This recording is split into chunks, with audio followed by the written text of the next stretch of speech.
How's it going, guys? My name's Shane. Welcome back to the Horror Basement, and today I have another installment in the classic horror review series.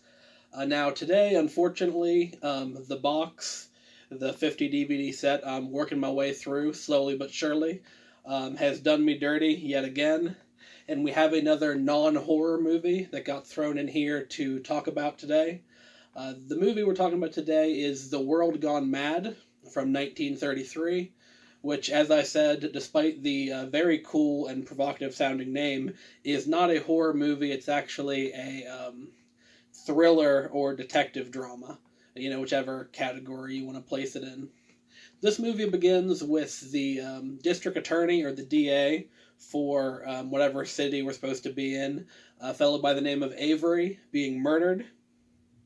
And the only person that seemingly is able to solve Avery's murder is his best friend Andy.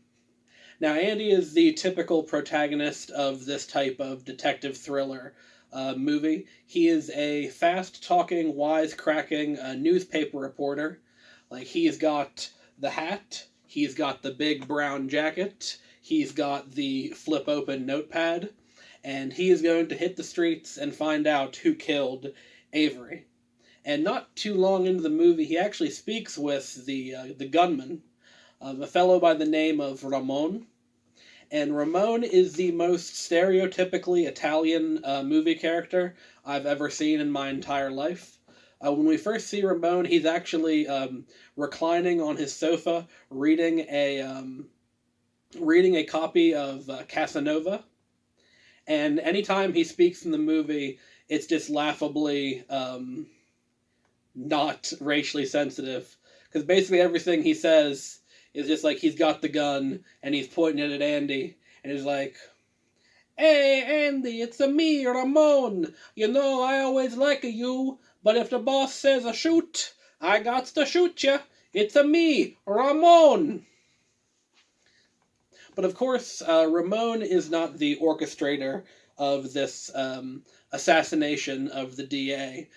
The actual culprits end up being basically a group of clandestine business moguls, which are also very stereotypically shown as a bunch of old white dudes smoking cigars while wearing bow ties.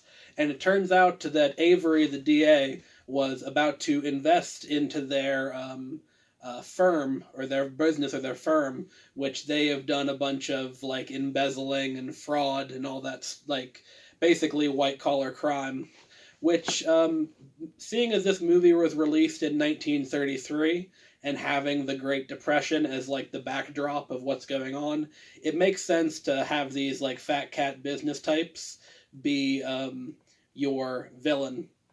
And of course, it goes from this group of rich dudes through a number of middlemen until finally Ramon is the guy that gets the call to be the trigger man. So hopefully, until up to this point, I've made the movie sound decently interesting. But unfortunately, in execution, it's really not. This is pretty much a paint-by-numbers detective film. So what you end up with is not a lot of action and a lot of talking, and also a lot of talking through the use of the rotary phone and the phone operator. So there's a lot of "Oh, I found a clue, I've got to talk to so-and-so," and they go up to the phone and they pull the fucking suction cup off there and they're like,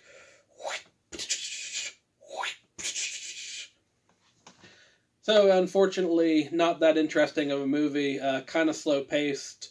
Now, any movie from this, from the 20s and 30s, it's kind of interesting as a time capsule of the culture, how people acted differently back then, or at least how people were portrayed in media.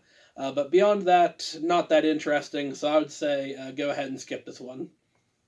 That's going to be it for today's video, guys. Hope you enjoyed it. If you did, hit that subscribe button and the notification bell if you want to see more from me. Hit the like if you enjoyed it. Leave a comment down below if you have any other movies you'd like me to review. I'm always looking for recommendations. And I'll see you all in the next one. Thank you.